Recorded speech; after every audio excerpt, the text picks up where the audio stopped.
बिस्मिल्लाहिर्रहमानिर्रहीम। अस्सलाम वालेकुम डियर व्यूअर्स, उम्मीद करता हूँ कि आप सब खैरियत से होंगे। आई एम मोहम्मद अरसलान और आप देख रहे हैं मेरा YouTube channel.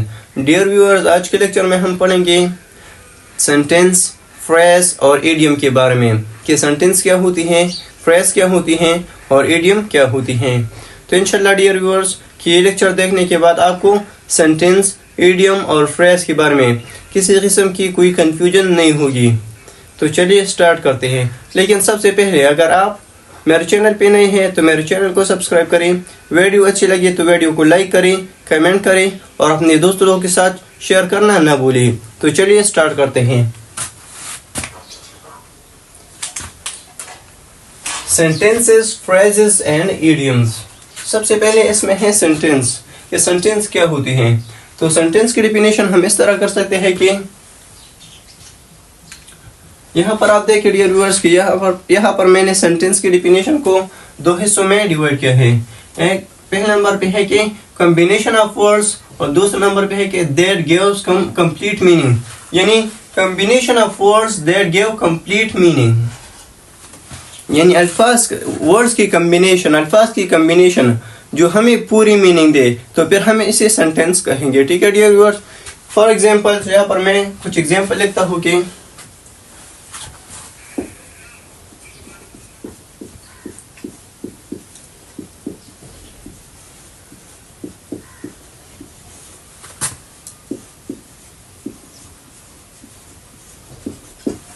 he is going to बाजार। दूसरे नंबर पे है कि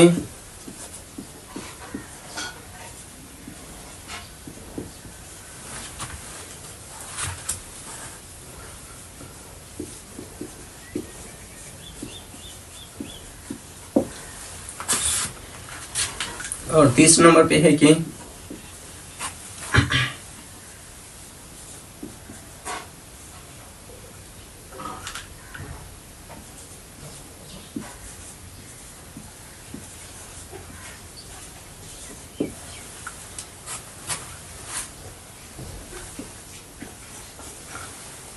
पहले नंबर पे है ही इज गोइंग टू बाजार। तो डियर व्यूअर्स यहाँ पर आप देखिए कि क्या ये कॉम्बिनेशन ऑफ वर्ड्स है? तो हाँ बिल्कुल है।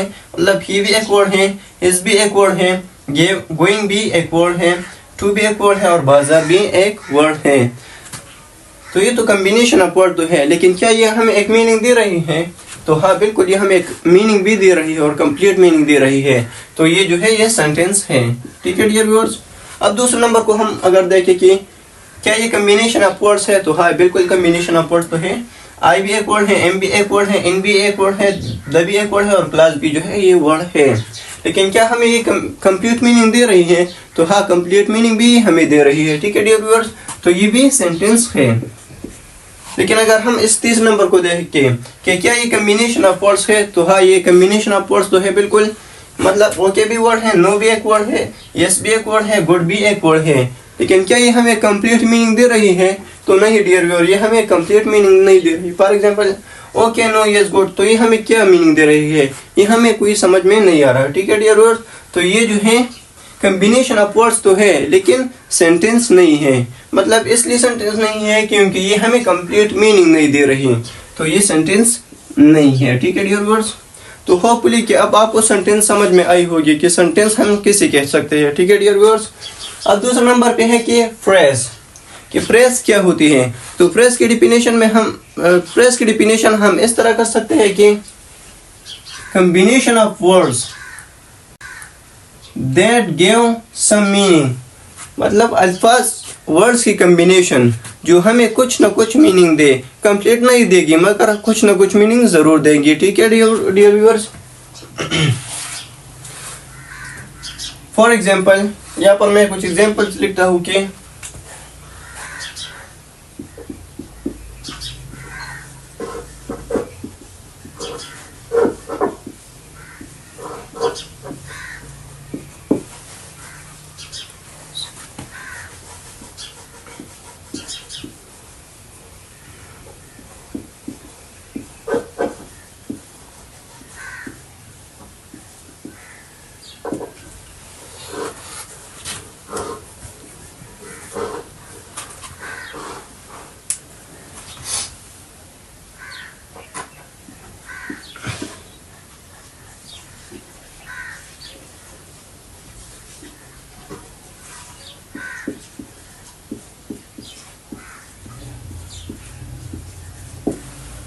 तो डियर व्यूअर्स यहाँ पर आप देखिए कि गोइंग टू बाजार, in the class and in the room, तो ये जो है ये हमें कुछ ना कुछ मीनिंग जो है दे रही है, लेकिन कंप्लीट मीनिंग नहीं दे रही।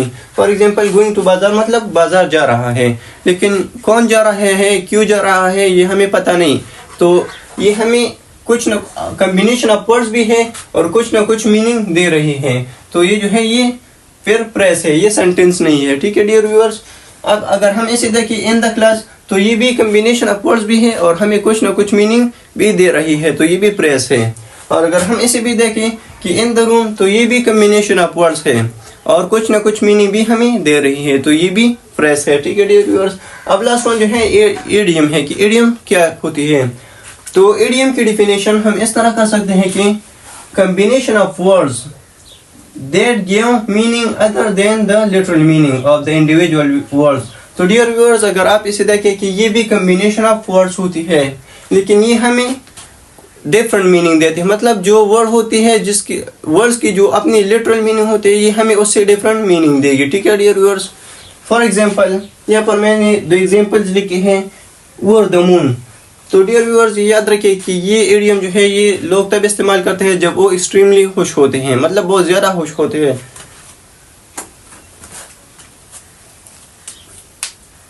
यूज फॉर एक्सट्रीमली खुश, एक्सट्रीमली हैप्पी।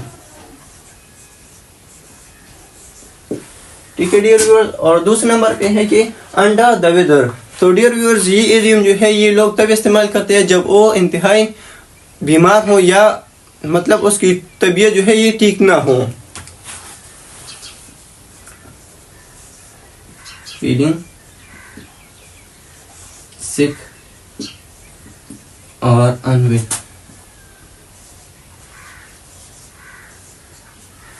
ठीक है डियर व्यूअर्स। अगर हम इसे देखें कि ओवर द मून, तो अगर हम इसकी लिटरल मीनिंग लेंगे तो ये तो होगा कि चांद के ऊपर, लेकिन हम इसकी लिटरल मीनिंग नहीं लेंगे बल्कि इसकी कुछ और मीनिंग हम लेंगे। ठीक है डियर व्यूअर्स। तो फिर हम इसे इडियम कहेंगे।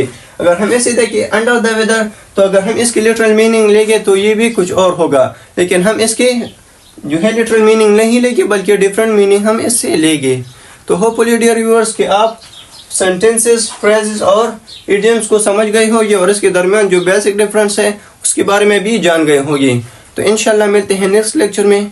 तब तक के लिए अपना ढेर सारा ख्याल रखिए। अल्लाह हाफिज़।